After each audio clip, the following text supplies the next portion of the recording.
उच्च शिक्षा व्यवस्था से जुड़ा एक नया यूजीसी नियम इन दिनों सियासत, समाज और सोशल मीडिया तीनों में बहस का बड़ा मुद्दा बन गया है। यूजीसी द्वारा किए गए उच्च शिक्षण संस्थानों में समानता को बढ़ावा देने के नियम 2026 को लेकर जहां एक तरफ इसे सामाजिक न्याय की दिशा में ऐतिहासिक कदम बताया जा रहा है, वहीं दूसरी ओर देश के कई हिस्सों में इसका तीखा विरोध भी शुरू हो गया है। खासकर अग्रणी जातियों से जुड़े संगठनों और प्रभावशाली धार्मिक व सामाजिक नेताओं ने इस नियम को लेकर सवाल खड़े किए हैं। इसी के मद्देनजर अब माहौल बिहार में भी गरमाया हुआ है। गुस्सा इतना कि नरेंद्र मोदी और अमित शाह का पुतला भी फूंका गया। जहां यूजीसी के नए नियम को लेकर देश भर में हंगामा जारी है। छात्र शिक्षक लगातार इस नए कानून का विरोध कर रहे हैं। इस कड़ी में बिहार के नवादा में प्रदर्शनकारियों ने बीजेपी कार्यालय के बाहर भी जमकर प्रदर्शन किया। आपको बता दें कि प्रदर्शनकारियों ने प्रधानमंत्री नरेंद्र मोदी और गृह मंत्री अमित शाह का पुतला फूंका और जमकर नारेबाजी भी की। नारेबाजी उग्र होने पर भाजपा कार्यालय से जिलाध्यक्ष समेत कई नेता बाहर निकले।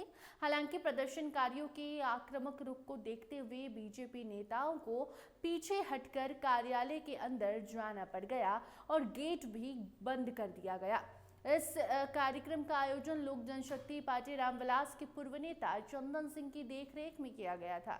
आपको बता दें कि चंदन सिंह ने इस मुद्दे पर भाजपा पर हमला करते हुए आरोप लगाया है कि पार्टी को बर्बाद करने का काम कर रही है। उन्होंने कहा कि पहले देश में हिंदू मुसलमान के बीच भेदभाव किया गया और अब भाजपा नेताओं द्वारा लोगों के बीच भी भेदभाव पैदा किया जा रहा है।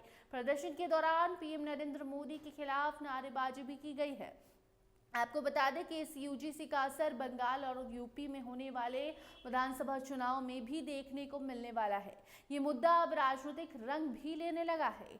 यूजीसी देश में उच्च शिक्षा की गुणवत्ता, समान अवसर और नियमन से जुड़ी शीर्ष संस्था है। इसी आयोग ने 15 जनवरी 2026 यानी कि इसी साल देश भर के विश्वविद्यालयों और कॉलेजों में उच्च शिक्षण संस्थानों में समानता को बढ़ावा देने के नियम 2026 लागू कर दिए।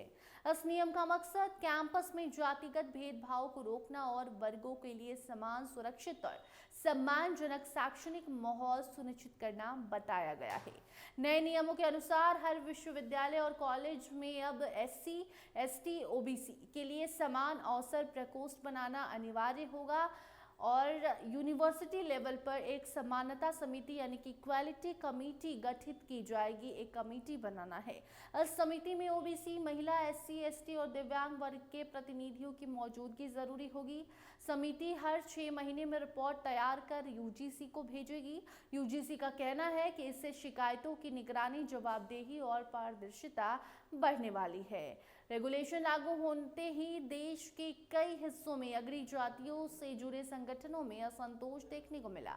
विरोध करने वालों का आरोप है कि इस कानून का दुरुपयोग हो सकता है और इसके जरिए सवर्ण जातियों के छात्रों और शिक्षकों को झूठे मामलों में फंसाया जा सकता है। जयपुर में करणी सेना, ब्राह्मण महासभा, कायस्थ महासभा और वैश्य संगठनों ने मिलकर सवर्ण समाज समन्वय समिति S4 बनाई है ताकि इस नियम के खिलाफ संगठित आंदोलन किया जा सके। कहा यह भी जा रहा है कि भारत बंद करने का ऐलान भी होगा, लेकिन अब इसका असर बिहार में भी देखने को मिला है। भाजपा कार्यालय के बाहर नवादा में प्रदर्शन किया गया है। नरेंद्र मोदी, अमित शाह के खिलाफ नारेबाजी हुई है। बाकी ये जो नारेबाजी है, प्रदर्शन है, नवादा से पटना कब पहुंचती है ये भी देखना दिलचस्प होगा। बाकी सोशल मीडिया पर अलग ही बहस छुड़ी है। आप इस मुद्दे को किस तरीके से देखते हैं, क्या कुछ सोचते हैं, कमेंट सेक्शन में जरूर बताइए। देखते रहिए स्टार टीवी बिहार। धन्यवाद।